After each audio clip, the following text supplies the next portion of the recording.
여러분, 우리가 집을 사는데 디딤돌 대출, 보금자리론, 생애 최초 대출, 신생아 특례 대출 너무 헷갈리지 않으신가요? 저도 요즘 이 주택담보대출을 알아보다 보면요. 너무 종류도 많고 정책이 많이 바뀌어서 공부를 하지 않으면 틀린 정보를 줄 수 있겠다 싶더라고요. 그래서 오늘은 무주택이신 분들이 평생 딱 한 번 쓸 수 있는 무기, 바로 생애 최초 대출에 대해서 말씀드리려 합니다. 집을 사기 위해 대출을 알아보시고 계신 무주택분이시라면 오늘 영상 꼭 끝까지 시청하시기 바랍니다. 이 생애 최초 대출은 정부에서 지원하는 보금자리론, 디딤돌 대출 같은 정책자금 대출이 있고 일반 시중은행을 이용하는 은행재원 대출이 있는데요. 그 중에서 오늘은 은행재원 대출에 대해서 한번 알아보겠습니다. 주택가격과 소득에 제한 없이 최대 한도 6억까지 가능하고 정책자금 대출과 같은 실거주 의무가 없어서 집을 사서 월세를 놓을 수도 있고 전세 세입자를 먼저 넣고 후순위 대출로 갭투자도 할 수 있습니다. 정부 정책자금은 금리가 낮고 DSR도 안 보고 이런 장점이 있는데 대신 소득이나 집값이 낮아야 한다는 단점이고 대출 한도도 낮습니다. 우리가 오늘 알아보는 은행재원 생애 최초 대출은 집값 한도도 없고 대출 한도도 높지만 대신에 일단 요건은 한 번도 집을 안 샀어야 하고 여기에는 분양권이나 입주권도 포함됩니다. 청약에 당첨되어 계약한 사실도 없어야 합니다. 세대주 포함 세대원들이 모두 무주택이어야 하고 주택을 구입한 이력이 없어야 합니다. 만약에 내 부모님이나 가족이 주택을 소유한 이력이 있으면 세대 분리를 하면 되는데 부부는 한 몸이라 부부는 세대 분리에도 한쪽이 주택을 소유했던 적이 있으면 이 대출은 받을 수 없습니다. 여기서 오피스텔은 주택으로 보지 않습니다. 그리고 집을 소유했더라도 무주택으로 인정받는 8가지가 있는데 이 화면 참고해 주시면 됩니다.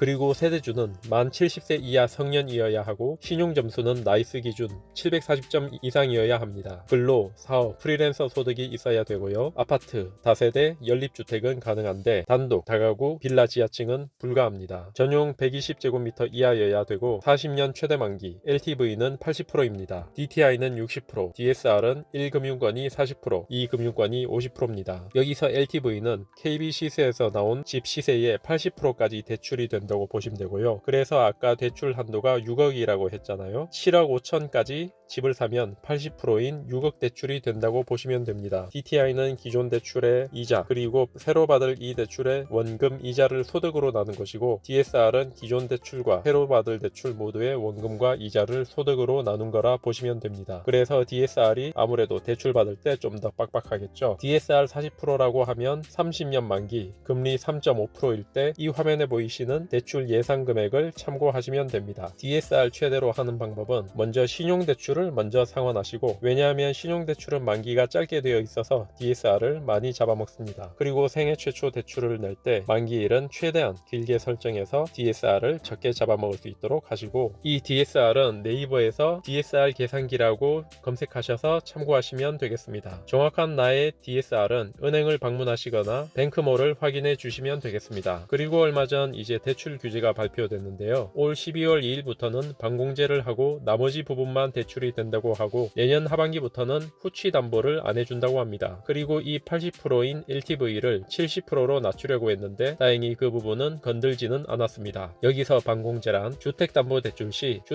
주택임대차보호법상 보호돼야 하는 최우선 변제 금액을 떼어놓고 대출을 해주는 것을 말하는데요. 쉽게 말해서 집주인이 대출받아서 집을 세 주었다가 대출금을 갚지 못해 집이 경매에 넘어가면 이제 세입자가 돈이 떼일 위험이 있잖아요. 거기서 이제 최우선 변제 금액 정도는 은행에서 대출을 안 해주겠다. 이 금액까지 빌려줬다가 우리가 경매로 돌려받으면 세입자는 어떻게 하냐라고 해서 이제 은행이 이 최소한의 금액만큼은 공제한 후 대출을 진행하는 겁니다. 그동안 보증보험에 가입하면 이 반공제 금액 그러니까 최우선 변제 금액까지 대출이 되었는데 이젠 반공제가 필수 적용되면서 대출 한도가 줄었다고 보시면 됩니다. 그 금액은 서울이 5,500만원, 경기도 4,800, 광역시 2,800, 기타 지역이 2,500만원입니다. 후치담보는 신축은 되었는데 아직 등기가 안 난 새 아파트에 대해 대출을 해주는 건데 이것도 이번에 막혔다 보시면 됩니다. 단 입주자 모집 공고가 24년 12월 1일까지 났고 입주기간 시작일이 공고문 기준 25년 6월 30일 이전이면 후치담보가 가능합니다. 네, 이렇게 오늘은 은행을 이용해서 생애 최초 대출을 이용하는 법을 한번 알아봤습니다. 저는 예전에 집을 처음 살 때